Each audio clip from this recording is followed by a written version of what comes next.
My son's wife stormed into my lawyer's office during the will reading, and I want you to understand something before I tell you the rest of this story. Some people in my life, people I have known for decades, still think I went too far that day. After everything you are about to hear, I genuinely want to know what you think. She demanded half my house, $340,000. She stood in that conference room with its pale gray walls and its long mahogany table, and she screamed the words at me like I owed her a debt that had been accumulating interest for years. "You owe us this." That is what she said. Not asked, not requested, screamed, and I did not yell back. I did not flinch.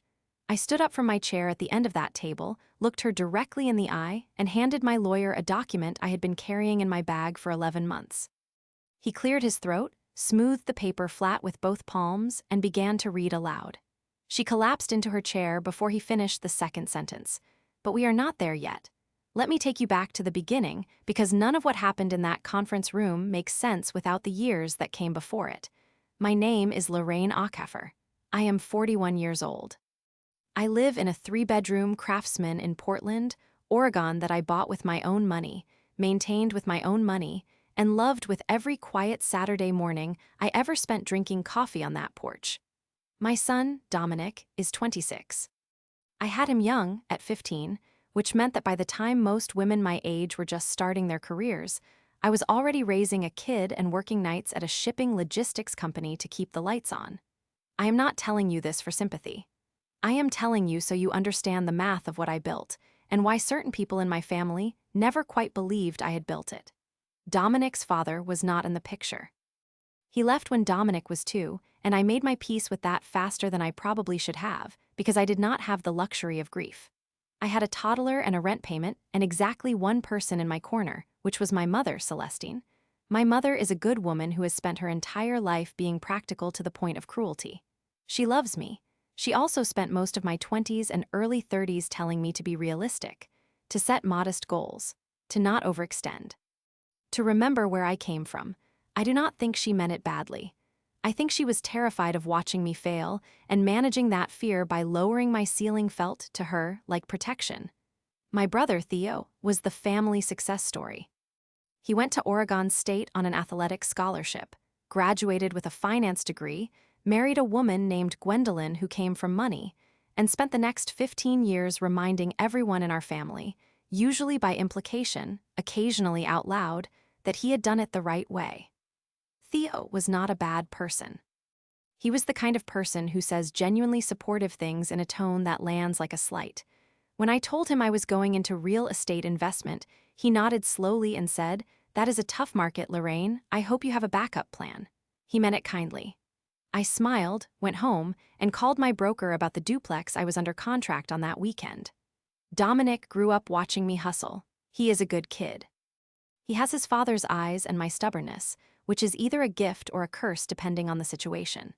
He went to community college, transferred to Portland State, got a degree in marketing, and somewhere in his junior year he met Brianna Castellano.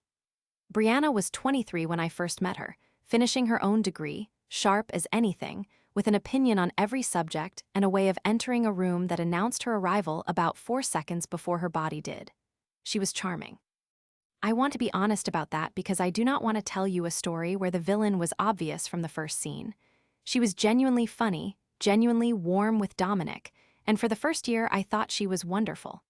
The shift was gradual. It started with small things. Comments about the neighborhood where I lived, delivered as observations rather than criticisms.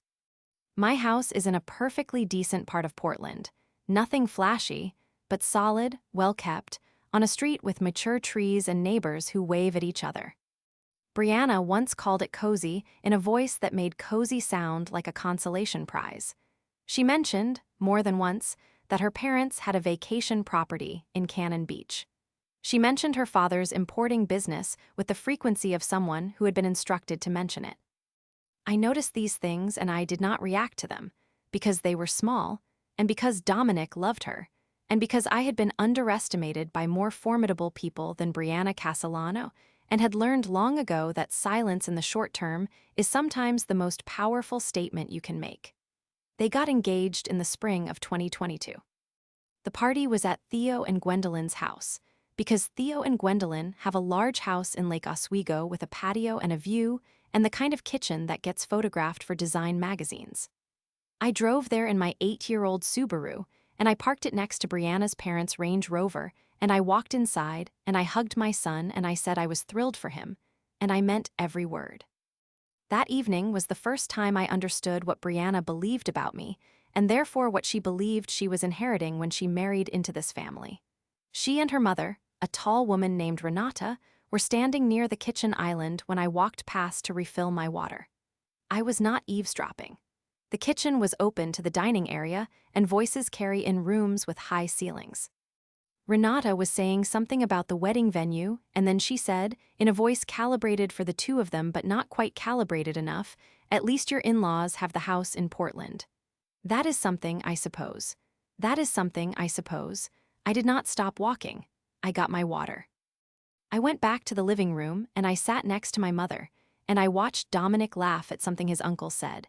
And I thought about the property management company I had been quietly building for 4 years that currently held 6 residential properties and 2 small commercial units in the greater Portland metro area. I thought about the trust document I had signed the previous October, the one that placed my craftsman in an irrevocable structure with very specific terms. I thought about Patricia Reyes, my attorney, who had been advising me since 2019, and who, when I first laid out my full financial picture for her, had looked up from her notes and said, "Lorraine, you have built something real here. Let's make sure it's protected." That is something, I suppose. Yes, it was. The incident at the engagement party was not a confrontation. I filed it away, and I did not mention it to Dominic, because I was not going to be the person who created tension around his joy. But I started paying closer attention after that, not in a paranoid way, in the way that you pay closer attention to a road when someone warns you there might be ice. The second incident that I will tell you about happened 9 months before the will reading, which puts it in early 2023. My mother's health had been declining for a couple of years. Nothing sudden, nothing catastrophic, just the slow accounting that happens to bodies after 75. She had a mild cardiac event in February, and the family gathered at her house in Northeast Portland for a weekend to talk about next steps, care arrangements, that sort of thing. Theo had already decided, without consulting me, that the conversation would center on our mother's house. She owned it outright. It was worth, at current market, somewhere between $280,000 and $300,000. Theo had opinions about what should happen to it when the time came. He laid those opinions out at the dining room table on a Saturday afternoon in a tone that was very reasonable and very final at the same time. He said he thought it made the most sense for the house to pass equally to the two of us upon their mother's death, held jointly until they could agree on a sale. He said this as though it were a sensible middle ground. What it was, practically speaking, was a way to give him co-equal decision-making power over an asset I might need liquid access to, with a built-in mechanism for disagreement that would favor the person with more capital reserves to wait things out, which was him, which he knew. Brianna was at that table. She was nodding along. She had been married to Dominic for 3 months at this point.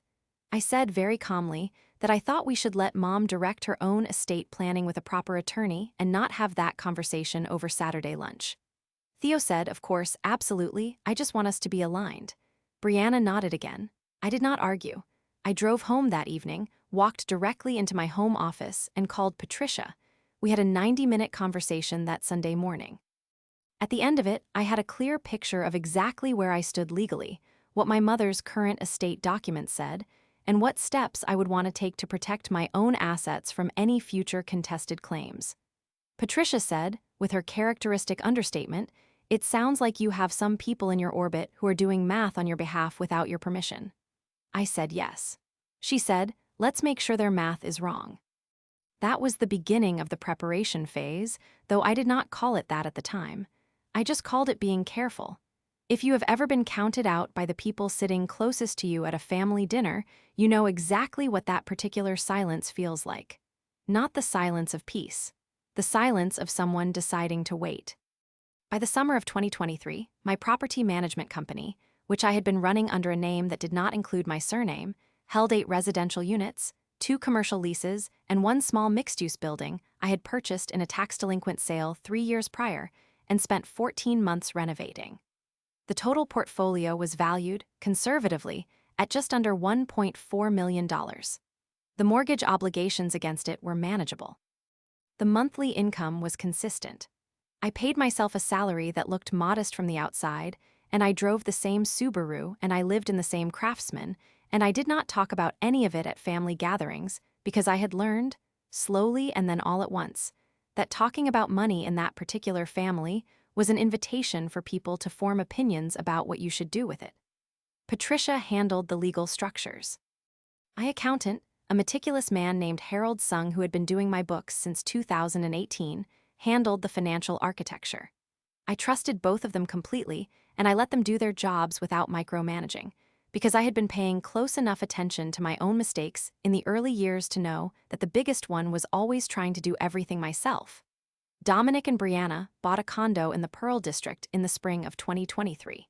A very nice condo. More condo than their combined salaries should have comfortably supported, but Brianna's parents had contributed to the down payment and Dominic had a good sales job, and the math, presumably, worked out in a spreadsheet somewhere. I went to their housewarming. I brought wine. Brianna gave me the tour and showed me the kitchen backsplash she had chosen, and I said it was beautiful because it was. At some point during the housewarming, I was standing near the windows talking to Dominic's friend from college, a quiet guy named Terrence who does something in data analytics.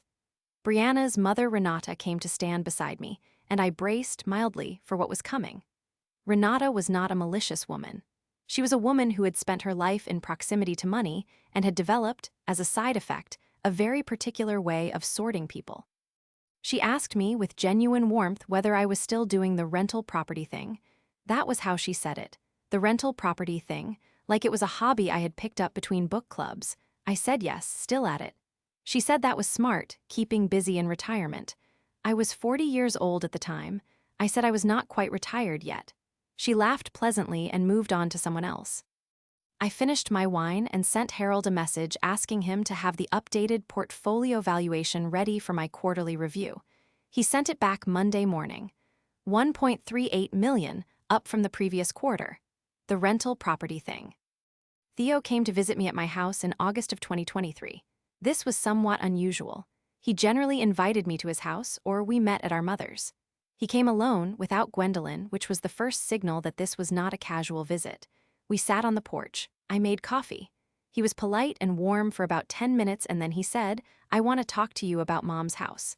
I had been expecting this. He said that Mom had spoken to him about updating her will. He said the conversation had come up naturally, that she had brought it up herself. He said he thought it made sense, given her health, to have something more formal in place. He said he had spoken to a friend who was an estate attorney, very casually, just to understand the options. I asked him which friend. He named someone I did not know, a golf contact. I noted that and did not comment on it. He said that he thought the most sensible structure, the one that would cause the least family conflict, would be to have Mom's assets pass in equal shares to the two of us, and that any of our children would inherit through our shares rather than directly. He said Dominic had mentioned that Brianna was very concerned about long-term family financial stability. He said Brianna had strong opinions about how generational wealth gets managed. I set my coffee mug down very deliberately on the porch railing. I said, "Theo, Mom's estate is Mom's decision, and I think you and I should both stay in our lanes on this one." He said he was not trying to overstep, just thinking ahead. I said I appreciated that and steered the conversation toward our mother's health and care arrangements, which was the part of the situation that actually mattered. He followed because he is not a bad person, just a person who sometimes confuses financial planning with affection. After he left, I sat on that porch for a long time. The thing about having a plan is that it only works if the people who might interfere with it do not know it exists. Theo's visit told me two things. First, that Brianna had been actively working on the shape of our family's financial future and had recruited my brother as a participant. Second, that nobody, not Theo, not Brianna, not Renata with her warm dismissals, had any idea what I actually had or what I had already done to protect it. That was both reassuring and the clearest signal I had received that it was time to move from careful to certain. I called Patricia the next morning. I told her about Theo's visit. She listened without interrupting, which is one of the things I value most about her. When I finished, she said, nothing he described would affect your craftsman. The trust is solid, but if your mother has not updated her documents with independent counsel, she should. I said I agreed. Patricia said, bring your mother in. Let's make sure her wishes are actually her wishes, and not someone else's wishes with her signature on them. Getting my mother to meet with Patricia was easier than I expected, because my mother, whatever her instinct toward practicality and caution, is not a naive woman. When I explained, carefully and without drama, that I wanted her to have an independent attorney review her estate documents and make sure everything was in order, she looked at me for a long moment and said, "This is about Brianna, isn't it?" I said it was about making sure her wishes were legally protected. She said, "You can say it's about Brianna, Lorraine." I smiled. I said, "Let's just get it done." They met on a Thursday afternoon in September. I was not in the room. That was important to me. I drove my mother to Patricia's office, introduced them, and waited in the lobby for 2 hours with a legal brief Patricia had given me to read. When my mother came out, she looked quieter than she had going in, but not upset. She squeezed my hand in the elevator and said, "I did not realize how much I had left undone. We fixed that over the next 6 weeks. I am not going to tell you every detail of what my mother's updated documents said, because it is not my information to share.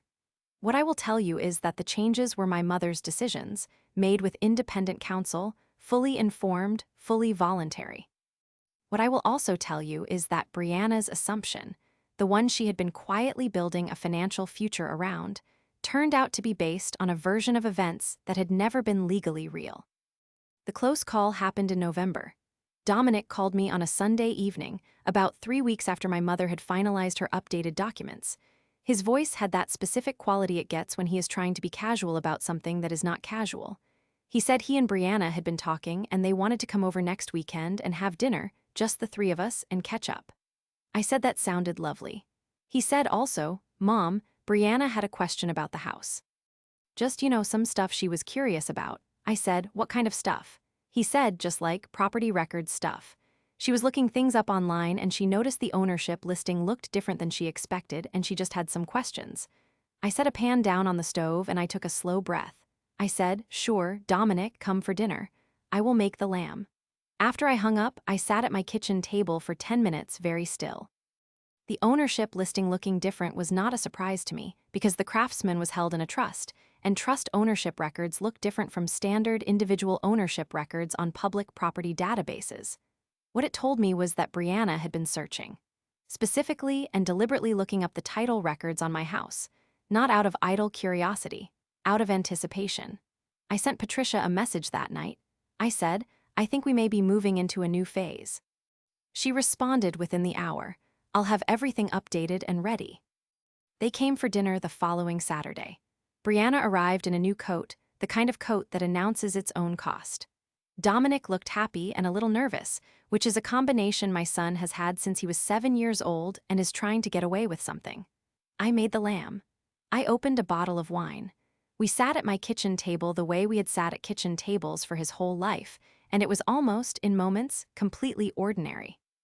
After dinner, while Dominic was loading the dishwasher, Brianna sat across from me with her wine glass and she said, "So I was doing some research." I said, "Oh?"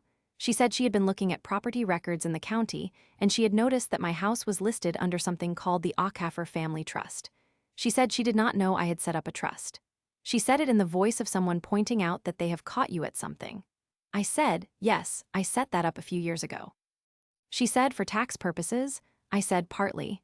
She said, "Because I was reading about how trusts work and some of them pass outside of probate." She said it so carefully. Every word placed. I said, "Some of them do, yes." She said, "So does that mean it would just automatically go to Dominic when, She waved her hand. "When the time comes." Dominic walked back in from the kitchen at that exact moment, carrying the remaining wine bottle, and Brianna's posture shifted almost imperceptibly, the topic receding like a tide going out. I looked at my son pouring wine into my glass and I thought, he does not know she is having this conversation. He thinks she is curious. He does not know she has been running property searches on his mother's house. I said, "The trust has specific terms. If you're curious about estate planning in general, I am happy to send you some reading material." Brianna smiled. It did not reach all the way. Dominic said, "What are you guys talking about?" I said, "Estate planning. Very thrilling dinner conversation.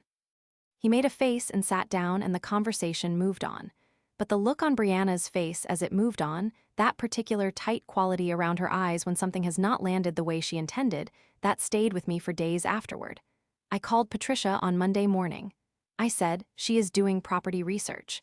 She came to my house and specifically asked about the trust structure. Patricia's voice was very calm. She said, okay, let me ask you something. Has your mother's will been fully executed and filed? I said yes, 3 weeks ago. Patricia said, and the trust amendment we discussed last month, is that signed? I said yes. She said, then we are where we need to be.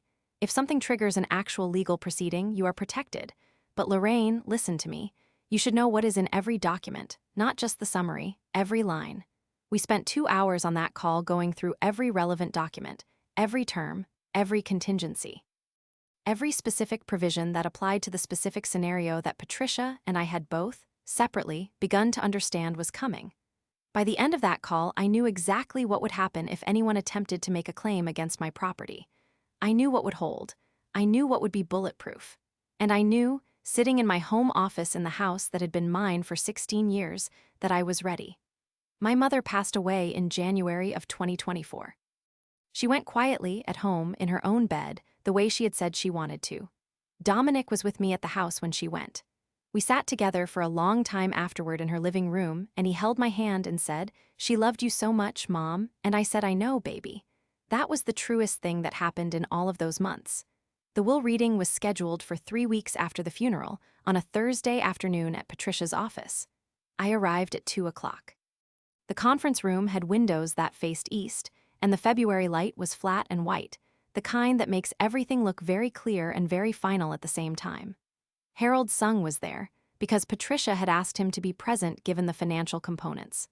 Patricia herself sat at the head of the table with a folder in front of her and the particular expression she wears when she is prepared for something complicated. Theo arrived at 2:15. He had Gwendolyn with him, which I had not expected. She sat 1 seat down from Theo and set her bag on the table and did not make eye contact with me, which told me something about how she had been briefed on the situation. Dominic arrived at 2:20 with Brianna. She was wearing the coat again, the expensive one. She looked around the conference room the way people look around rooms when they are mentally measuring them against their expectations, and she sat down next to Dominic and folded her hands on the table and smiled at me with every tooth. Patricia called the meeting to order at 2:30. She began reading through the standard sections of the will. The bequests to charitable organizations my mother had supported for years. The distribution of personal property. The specific items she had left to Theo and to me. It was about 15 minutes into the reading when Brianna interrupted. She did not raise her hand. She did not wait for a pause. She leaned forward and said, "What about the house?" "The house in Portland." Patricia stopped reading. She looked over her glasses at Brianna with an expression I can only describe as professionally patient. She said, "I will get to the real property bequests in the next section." Brianna said, "Because I just want to make sure we understand how that gets distributed." Theo shifted slightly in his seat. Gwendolyn was very still. Patricia said she would be addressing the real property momentarily, and she continued reading. When she reached the section on my mother's house in Northeast Portland, she read the terms clearly and without editorializing. My mother had left the property in equal shares to Theo and to me, consistent with what he and I had discussed, with one specific addition that I knew was there, and he did not. A right of first refusal clause in my favor, structured in a way that gave me the option to purchase Theo's share at assessed value within 90 days of any proposed sale. It was not dramatic. It was just precise. It was exactly what my mother had wanted and exactly what Patricia had helped her articulate. Theo listened to the whole thing and then he said, "Okay, that seems straightforward." Brianna said, "But what about Dominic?" Patricia said, "What about Dominic?" Brianna said, "Dominic is Lorraine's son and Celestine's grandson. Doesn't he have a share?" Patricia said, "The will addresses distribution to children. Grandchildren are not designated beneficiaries in this document." Brianna said, "But that seems like an oversight." Patricia set her papers down flat on the table. She said, "I can assure you it was not an oversight." There was a pause that lasted approximately 4 seconds. Brianna's hands, which had been folded on the table, unfolded and refolded. Then Brianna said, "And what about Lorraine's house?" "The craftsman." "The room did something subtle." Theo looked at me. Harold looked at his notes. Patricia said, Lorraine's private property is not part of Celestine Aukaffer's estate. Brianna said, but it's a family asset. Patricia said, it is Lorraine's personal asset. Brianna said, we looked it up. It's in a trust, a family trust. That means it's a family asset. Dominic put his hand on Brianna's arm. She moved her arm slightly, not enough to shake him off, just enough to establish that she was mid-thought and he should let her finish. Patricia said, a family trust is a legal vehicle for individual ownership. It does not make the asset collectively owned by family members. Brianna said, we just think it should be discussed. Given that Lorraine has no dependents living in that house and Dominic is her only child, and we're talking about $340,000 in equity that presumably will eventually be part of the family estate planning. She said it very calmly and very precisely, and it was clear she had rehearsed it. I had been quiet this whole time. I had not moved. I had my hands in my lap and I had been watching Brianna the way you watch a process you have already prepared for, checking to see if it matches your model. It matched. She said, we think that half the equity in that house should be accounted for in any estate planning going forward. That's $340,000 that Dominic has a reasonable expectation of, and I think Lorraine should acknowledge that. She turned to me, you owe us this. The room was very quiet. Dominic looked at his wife. Then he looked at me. His expression was something I had not seen on his face since he was about 12 years old and had done something he was not sure how to undo. I looked at my son for a long moment. Then I looked at Brianna. Then I reached into the bag I had set beside my chair when I arrived, and I took out the document I had been carrying there for 11 months, and I slid it across the table to Patricia. She looked at me. I said, would you read that aloud, please? She picked it up. She adjusted her glasses. She cleared her throat. She began. The house located at the address of my craftsman in Portland, Oregon, she read, was placed into the Aukaffer Family Irrevocable Trust in October of 2021 with the following designated beneficiaries. She paused. She read the next line. Brianna's hand went to the edge of the table, not dramatically. Just quietly, finding an edge to hold onto, the way people do when the floor feels uncertain. Patricia continued reading.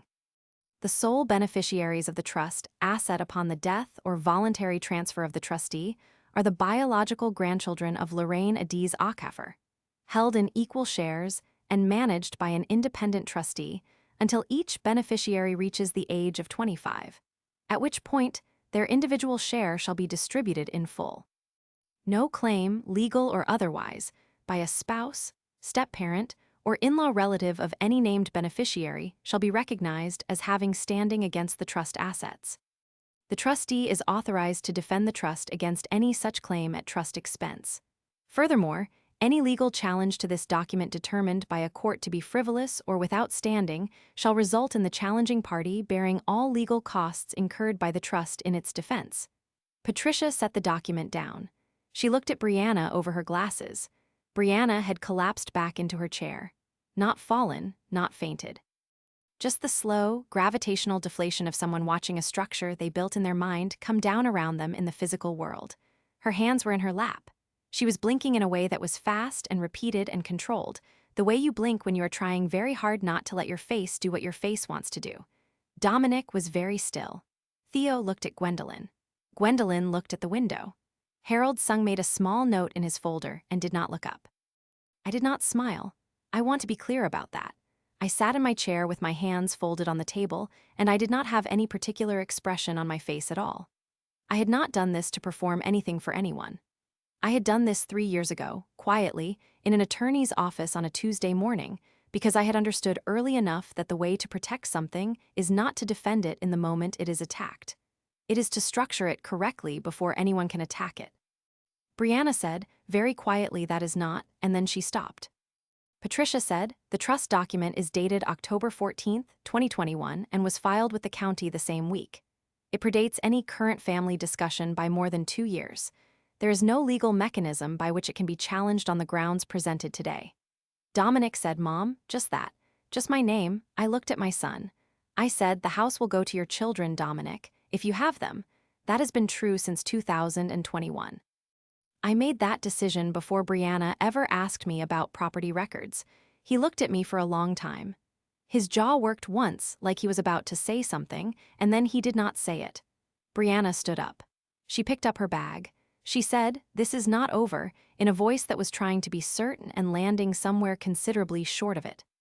Patricia said, "I want to be clear, as a matter of professional courtesy, that any legal challenge to this trust would face a very high bar and would, under the terms of the document, result in the challenging party bearing all defense costs. I want to make sure that is understood before anyone makes a decision they cannot undo." Brianna walked out of the conference room. After about 4 seconds, Dominic followed her. He stopped at the door and turned back to me. He looked like a person standing at the exact midpoint between two versions of himself, not sure yet which one he was going to be. He said, "I'll call you." I said, "I know you will." He left. The room held its shape for a moment. Theo let out a long breath and rubbed the back of his neck. Gwendolyn began looking for something in her bag that she probably did not actually need. Harold closed his folder. Patricia looked at me. I said, "Are we done?" She said, "We are done." I picked up my bag. I thanked Harold. I shook Patricia's hand. I walked down the elevator and out the front door of the building, and I stood on the sidewalk in the February light for a moment, in the clean, cold air, with the sound of traffic moving normally in all directions around me. My phone buzzed. A text from Theo. I didn't know she was going to do that. For what it's worth. I typed back, "I know, it's okay." I drove home in my Subaru. I parked in my driveway. I sat for a minute looking at my Craftsman, the porch where I had drunk 1,000 cups of coffee, the garden I had put in myself the second summer I owned the place, the windows that had held the light of 16 years of my life. No one was going to take it from my grandchildren. That had been true for more than 2 years. It would keep being true whether anyone in that conference room liked it or not. Dominic called on a Sunday, 11 days later. We talked for almost 2 hours. He told me he had not known about the property searches. He told me he had thought Brianna's questions were coming from a place of genuine concern for family financial planning, and that he had not understood until he was sitting in that room that the concern was specifically directional. He said he felt embarrassed. I told him he did not need to be embarrassed for not knowing what someone else was doing. He said, "Do you think she loves me, or do you think she loves what she thought our family had?" That is the hardest question my son has ever asked me, and I am not going to pretend I gave him an easy answer. I said I thought people can love 2 things at once, and that figuring out the proportion was his job, not mine. I said whatever he decided, I was going to be on his side. He said, "Even if I stay with her." I said, "Even then." But I said she owed him honesty about what she had been doing, and I said that was a conversation he needed to have with her, not with me. They separated 8 months later. It was his decision. I did not celebrate it. I watched my son go through something painful, and I drove to his new apartment with groceries, and I sat on his floor with him and watched bad television and did not tell him I had seen it coming, because seeing it coming does not make it easier for the person it is happening to. He is doing better now. He is, in the way that people are after they survive, something they did not think they would survive, somehow more himself than he was before. My mother's house sold the following spring. Theo and I divided the proceeds exactly as the will specified. We had a good conversation about it, the kind of conversation we had not had in years, and somewhere in the middle of it he said, "I underestimated you for a long time, and I am sorry for that." I told him I understood it, that I had not always made myself easy to see clearly, and that we were good. We are good. The Craftsman is still mine. Still standing on its street with its porch and its garden and the mature trees out front that were there before I was and will be there after I am gone. Patricia and I reviewed the trust documents again last fall, updating for a few minor changes in state trust law. Harold had my annual portfolio review ready in December. I do not think about that conference room often. When I do not think about Brianna's face when Patricia read the document aloud, or the way the room reorganized itself in those seconds. I think about my mother sitting across from Patricia in September, making decisions about the shape of her own legacy, the relief on her face in the elevator afterward. I think about Dominic holding my hand in that living room in January, saying she loved you so much, Mom, and the quality of the silence after, which was sad and whole at the same time. I built things carefully.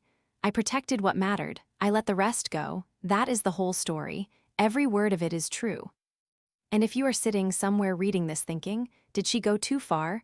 I want you to ask yourself one question. What would you have done differently? The call came on a Tuesday in March of 2024, about 6 weeks after my mother's funeral and about 2 weeks after Dominic and I had our long Sunday phone call. It was Theo, and his voice had that quality again, the one I had learned to read like weather, the particular flatness that meant he was passing along information he had not originated. He said that Gwendolyn was organizing a family dinner. A gathering, he called it, to honor Mom. He said it was Gwendolyn's idea, that she thought it would be good for everyone to come together, process the loss, have a meal, that sort of thing. He said it would be at their house in Lake Oswego on the last Saturday of the month. He said Dominic and Brianna would be there. I said that sounded nice. He said, I just want you to know, Lorraine, that I had no idea what Brianna was going to do at the will reading. I want to say that again because I don't think I said it clearly enough the last time. I told him I believed him. He said, she's been very quiet since then. I don't know what that means for her and Dominic, but I want you to know that Gwendolyn and I are not in her corner on what she tried to pull. I said I appreciated that. There was a pause on his end. Then, Gwendolyn really does want this dinner to be about Mom, just so you know what you're walking into. I said I would be there. When I hung up, I sat at my kitchen table and I thought about whether I wanted to go, not strategically, just honestly. My mother had been gone 6 weeks and I was still in that particular underwater phase of grief where ordinary tasks feel like they are happening on the other side of glass. The idea of sitting at Theo and Gwendolyn's dining table with Brianna across from me, eating food and making conversation as though the conference room had not happened, sat in my chest like something swallowed wrong. But Dominic would be there, and I had said I would be on his side whatever he decided. That was not a conditional statement. I called my attorney, not Patricia, but her colleague Miriam Ape, who had been handling some of the follow-up paperwork from the will reading. I told her about the dinner. She said, it's a family gathering, not a legal proceeding. You don't need me for this one. I said I know, I just wanted someone outside my own head to know where I was going. She said, noted. Call me if anything changes. The Saturday arrived cold and bright. I drove to Lake Oswego in the early evening, parked on the street outside Theo and Gwendolyn's house, and sat in my car for 3 minutes doing nothing in particular. The house looked the same as it always did.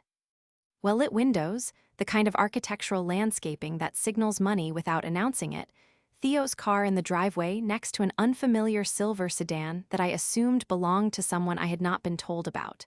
There were more people there than I had expected. Gwendolyn opened the door and hugged me, a real hug, which surprised me. She said she was glad I came, and she meant it. Behind her in the living room, I could see Theo talking to a man I recognized vaguely as a neighbor from years back. 2 women I did not know who turned out to be Gwendolyn's cousins visiting from Sacramento, and Dominic, standing near the fireplace, holding a beer and looking at his phone. No Brianna yet. Her coat was not on the rack by the door. I found Dominic and hugged him.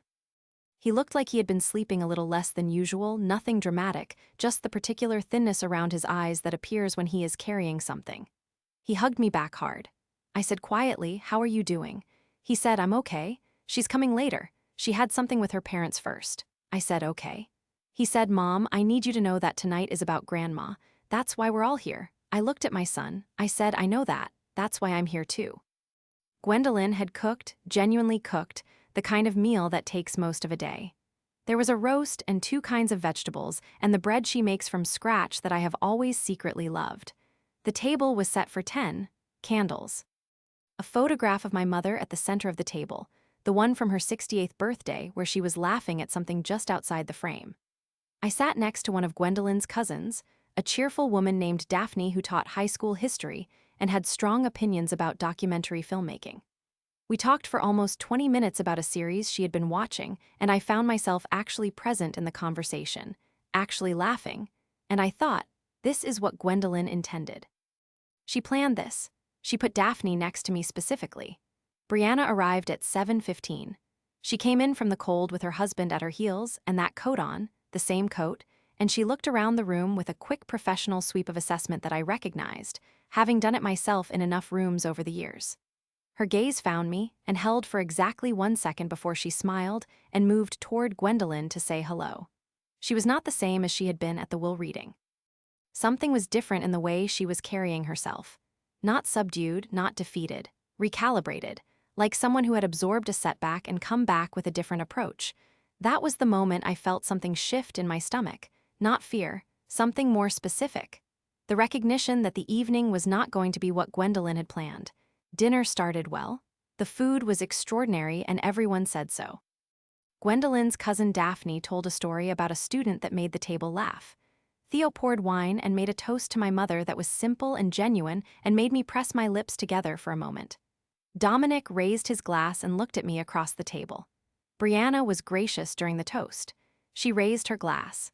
She said she was a remarkable woman, and she sounded like she meant it, which was the strangest thing. It was during the clearing of the main course, that slightly disorganized interval when half the table is up and half is still seated and the volume drops naturally, that Brianna looked across at me and said, "I have been thinking about what happened at the will reading." I set my napkin on the table. Gwendolyn, who was carrying a stack of plates toward the kitchen, paused almost imperceptibly. Brianna said, "I want to apologize for how I handled it. The delivery was wrong. The delivery was wrong." I absorbed that phrasing, not the sentiment, not the demand, the delivery. I said, "I appreciate you saying that." She held my look. The table had gone quieter. Daphne and her cousin had found something to discuss with Theo at the other end, but it was the deliberate not listening of polite people who are absolutely listening. Brianna said, "But I do still think the underlying question is worth having." Dominic set his fork down, not loudly.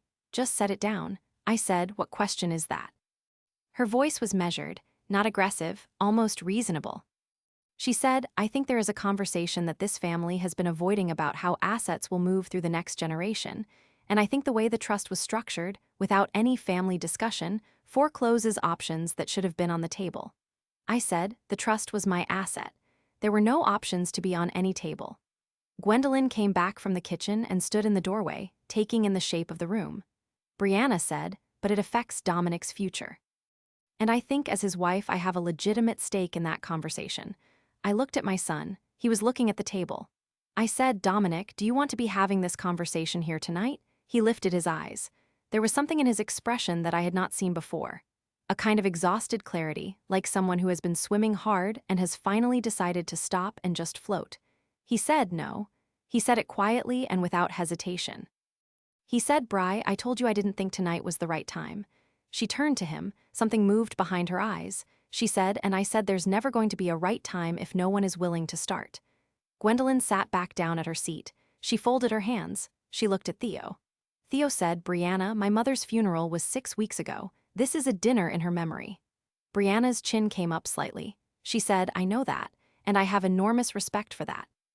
But family financial conversations don't get easier by waiting, and I think Lorraine knows that better than anyone." That last part, better than anyone. It was a reference to the trust, and everyone in the room knew it. It was also, and I noted this, the first time she had said my name in this conversation. I took a breath.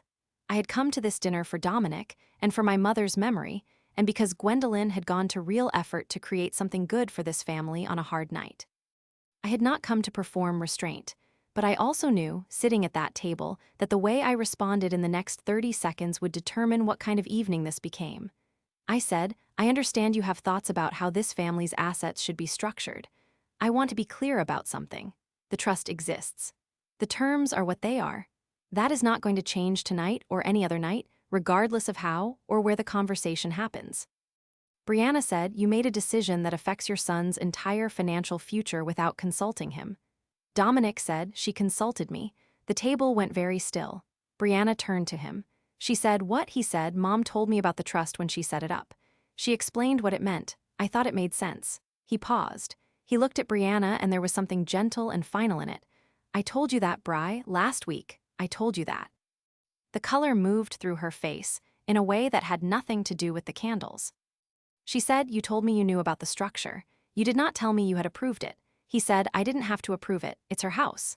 But she told me and I thought it was a good idea and I think it's a good idea now." Nobody moved for 4 full seconds. Then Brianna looked back at me. Her expression had done something complicated. The reasonableness had developed a crack in it, something pressurized underneath finding the weakest point. She said, "So this was coordinated. The two of you." I said, "My son and I have always talked to each other. That is not a conspiracy." Her voice came out higher, with a tight edge I had not heard from her before. She said, "You have been managing this family's expectations for years. You play the modest, struggling single mother, and then it turns out you have a trust and a property portfolio and God knows what else, and nobody knew, and you think that's normal? I said, I never claimed to struggle. I just didn't offer a financial summary at Christmas dinner. Gwendolyn made a sound that was not quite a laugh, quickly suppressed. Brianna said, a portfolio. She said it like she was repeating something in a language she was still parsing. She said, how much of a portfolio are we talking about? I said, that is not a question I'm going to answer at a dinner table. Her husband put his hand on her arm. She did not move her arm this time. She pulled it away. She said, because if there are significant assets that Dominic's children stand to inherit, that changes the picture entirely. She said, it changes what we should be planning for. It changes what I agreed to when I married him. The room took a collective breath. Dominic stood up. He was not loud about it. He just stood, and the standing was itself a statement. He said, Bri, I need you to stop. She looked up at him, and something in her face cracked open, just briefly, into something that looked like genuine fear. Not of him. Of what he was about to say. She knew her husband. She knew what that standing meant. He said, I have been patient because I love you and I wanted to believe that the will reading was a one-time thing, that the stress of everything made you push in a way you wouldn't normally push. But this is the same thing. This is you treating my mother's house like a line item in a plan you made without telling me. She said, Dominic, I am trying to protect our future. He said, this is not our future. This is your plan for a future I didn't agree to. He set his napkin on his chair and looked at me. He said, Mom, I'm sorry about tonight. I said, you have nothing to apologize for. He looked at Brianna one more time. She was sitting very still, hands back in her lap, looking at the space on the table where her plate had been. Then he walked around the table, kissed me on the top of my head, shook Theo's hand, and told Gwendolyn the food was incredible. He got his coat. He left. Brianna sat at that table for another 30 seconds without moving. Then she looked at me, and whatever the recalibrated version of her had planned for this evening dissolved entirely, and what was underneath it came up fast and hot. She said, you took him from me. I said, he walked out on his own 2 feet. She said, you have been pulling his strings since before I met him. You and your quiet little secrets and your trust documents and her voice broke, your property portfolio. You built a wall around him and called it love. I said very quietly, I built a house and put it in his children's names. That is the entire extent of my scheming. She pushed her chair back. The sound of it against Gwendolyn's hardwood was sharp and definitive. She said, this isn't over. I looked at her. I said, Brianna. It is. She left without her coat. Gwendolyn found it on the rack by the door and set it on the arm of the entryway bench and did not comment. I sat in my chair for a moment after she left. Daphne reached across and touched my hand briefly. She said, you okay? I said, yes. She said, that was a lot. I said, yes, it was. She nodded and reached for her wine, and we both let the moment pass. I helped Gwendolyn clear the table. I dried dishes while she washed, and we did not talk about what had happened, which was its own kind of kindness. At some point, Theo came and stood in the kitchen doorway and said, Lorraine? I turned. He just shook his head, not in frustration, in something closer to apology. I said, it's okay, Theo, I meant it. When I got to my car that night, I sat for a minute in the dark and then I called Miriam. She answered on the second ring. I said, I need to be prepared for a legal challenge. She said, tell me what happened. I told her. She listened all the way through. When I finished, she said, nothing she said tonight changes the legal standing of the trust. But if she files anything, we want to be ready to respond immediately. She said, I'll have the defense documentation organized and staged by end of day Monday. I said, do that. She said, are you okay? I said, yes, and I was. Not the brittle, held-together okay of someone managing distress. The real kind. The kind that comes from having done what needed to be done 3 years before the moment of crisis, so that when the crisis came, you were not scrambling. I drove home with the radio off. The city moved around me in its ordinary late-evening way, traffic and streetlights and people crossing intersections with their heads down against the cold. My Craftsman was dark when I pulled into the driveway, the way it always is when I have been out, and I unlocked the front door and turned on the lights, and it was exactly what it had always been. Mine, and after me, theirs. Whatever theirs turned out to mean. Miriam called me the following Thursday morning. She said, we have been served. I said, tell me. She said that Brianna had filed a civil claim asserting that the trust structure had been created with the intent to defraud a reasonably anticipated future spouse of a beneficiary, and that the court should look at the doctrine of fraudulent transfer applied to matrimonial expectations. She said it in the even, informational tone of someone reporting weather. She said, "This is not a strong claim." The doctrine she is attempting to invoke is typically applied to actual property transfers between debtors and creditors, not to trust creation. The judge assigned to family civil matters in this county has dismissed similar arguments twice in the past 4 years. I said, "So we respond." She said, "We respond. Formally, fully, immediately." Then she said, "There is one more thing. The claim also includes a demand for financial disclosure." She is asking the court to compel you to produce documentation of all property holdings, business interests, and financial accounts for the past 5 years. The argument being that the full picture of your assets is relevant to evaluating the trust's intent. I let that sit for a moment. I said, "She wants to see everything." Miriam said, "She does." I said, "And when the court sees everything?" Miriam was quiet for exactly 1 second. Then she said, "That is the part I want you to think carefully about. Because when the court sees the full documentation of your financial history, it will become very clear that the trust was not created in anticipation of her arrival. It was created 2 years before Dominic and Brianna were even engaged, when your portfolio was already at a scale that made the trust a standard protective measure. There is no fraudulent intent because there was no specific person to defraud. You were protecting the asset from any future claim by anyone, as any competent attorney would advise a client of your holdings to do. She said, "The discovery process will also make your full financial picture visible to the court record, which becomes part of the public record of the proceeding." I said, "I understand what that means." She said, "Do you want me to file the motion to dismiss first, or do we let discovery proceed and let the numbers speak for themselves?" I thought about it.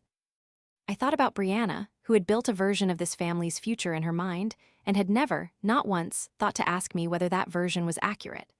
I thought about Dominic, who was now staying in his friend Terrence's spare room because his marriage was collapsing in real time. I thought about what it would mean for the full scope of what I had built to become part of a court proceeding. I said, "File the motion to dismiss, but prepare the full financial disclosure as well. If the motion is denied, I want everything ready to produce on the same day." Miriam said, "Understood." She filed the motion the following Monday. The hearing was set for a Thursday morning, 6 weeks later. I wore a gray blazer I had owned for 8 years. I drove myself. I met Miriam in the lobby of the courthouse at 8:45, and she handed me a folder and said, "I want you to look at the 3rd page." I looked. It was a summary of the trust documentation timeline with the property history annotated, the trust creation date, the original property acquisition date, the filing date.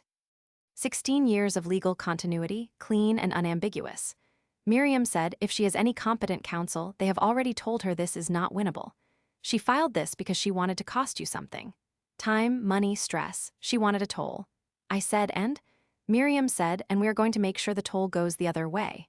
The courtroom was small, the kind used for motions hearings with a handful of parties, no jury box, no gallery.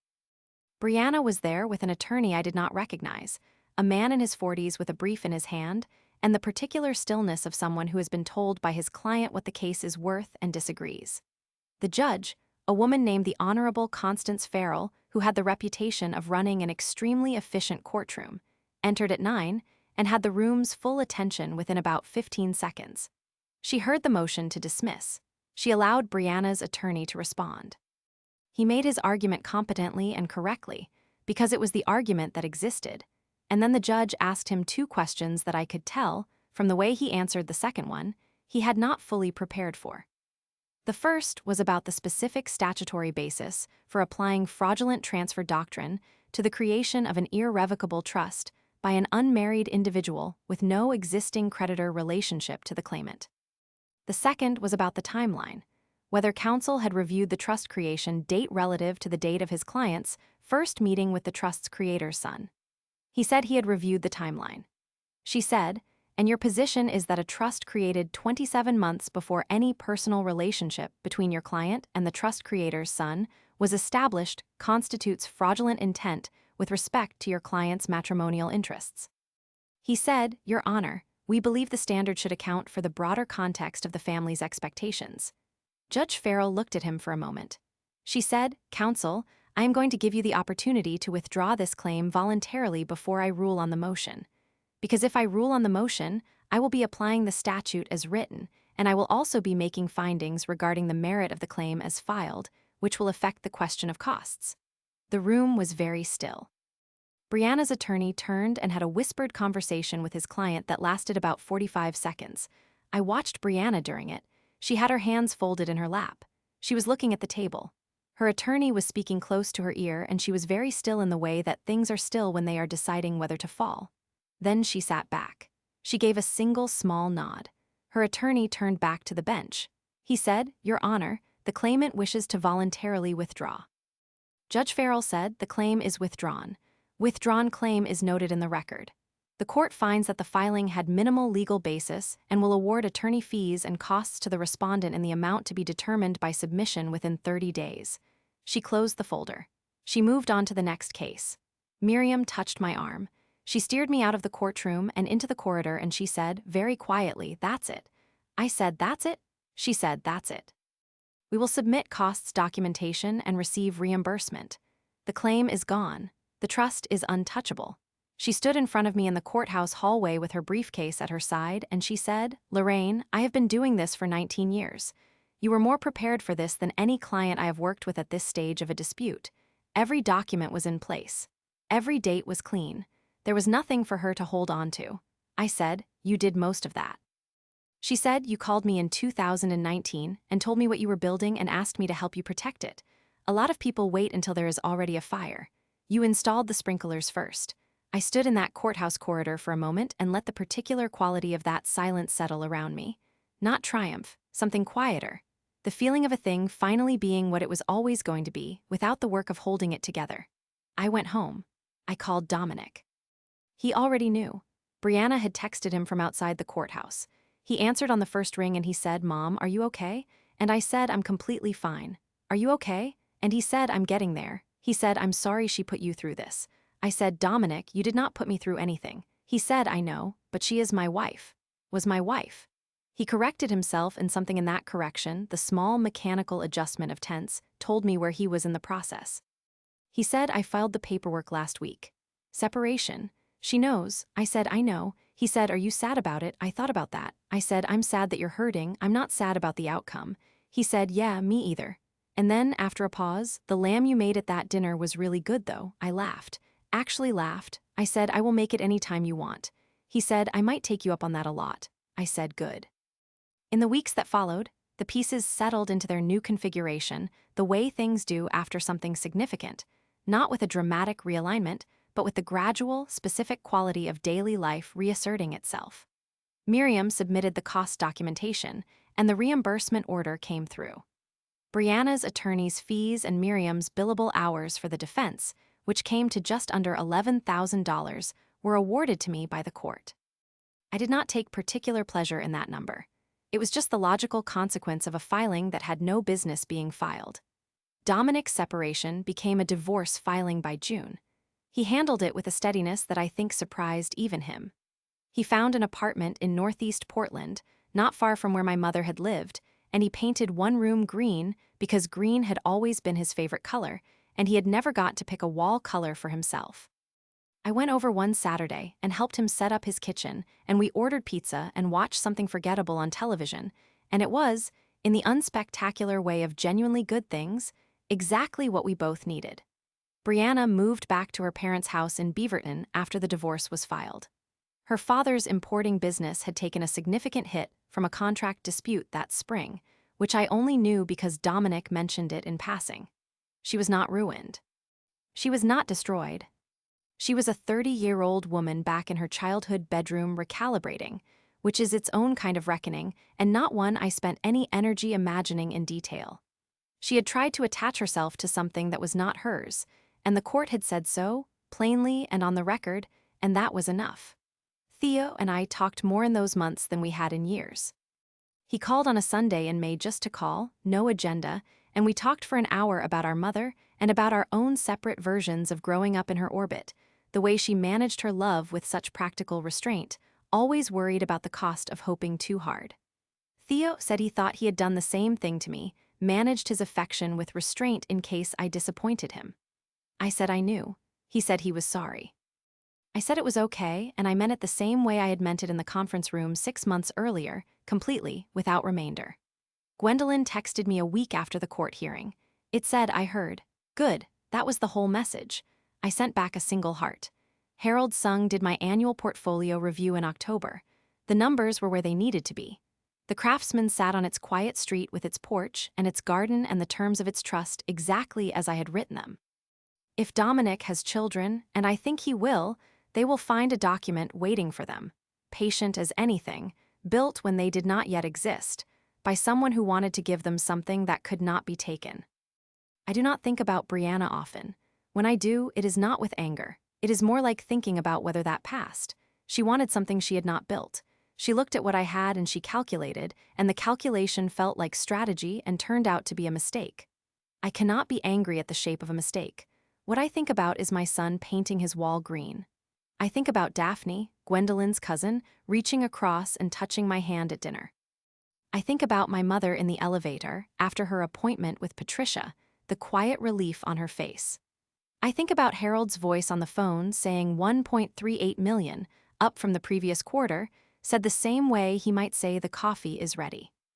I think about all the Tuesdays I drove to work in my Subaru that nobody was looking at, all the documents I signed in rooms that nobody knew I was in, all the structures I built with specific hands for specific reasons, in the full knowledge that they would matter eventually, that the day would come when someone would walk into a room and reach for something that was not there anymore. That day came. The house is still mine. The trust is still real. My son is still mine in the way that good things, real things, the ones you cannot deed over to someone else, stay yours. Did I go too far, or did I just go far enough? Tell me what you think.